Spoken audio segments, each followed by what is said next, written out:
ఆచి చికెన్ మసాలా. తిరుపతి శ్రీ తాతయ్య గుట్ట గంగమ్మ జాతర వేడుకల్లో ఏర్పాటు చేసిన విద్యుత్ అలంకరణ ఇప్పుడు సోషల్ మీడియాలో హాట్ టాపిక్ గా మారింది. విపరీతంగా వైరల్ కూడా అవుతుంది. ఇక ముఖ్యంగా స్వాగత తోరణం వద్ద ఏర్పాటు చేసిన ఎలక్ట్రిక్ లైటింగ్ బోర్డులో వైఎస్సార్ కాంగ్రెస్ పార్టీ గుర్తును పోలిన ఫ్యాన్ తిరుగుతున్నట్లుగా రూపొందించడం చర్చకు దారితీసింది. దీనికి తోడు బ్యాక్గ్రౌండ్ కూడా వైసీపీ రంగులను పోలి ఉండడం వివాదంగా మారింది. ఈ వినూత్న అలంకరణను చూసి అటు భక్తులు ఇటు రాజకీయ నేతలు ఆసక్తిగా గమనిస్తున్నారు.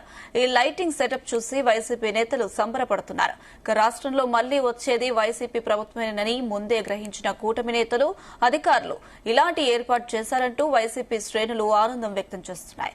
ఇక జాతర ప్రాంగణం విద్యుత్ దీపాల కాంతులో అలాగే రంగురంగుల పుష్ప అలంకరణతో దేదీప్యమానంగా వెలిగిపోతున్నప్పటికీ ఈ రాజకీయ రంగుల చర్చ తిరుపతి గంగమ్మ జాతరలో ఇప్పుడు ప్రధానాంశంగా మారింది.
बंडल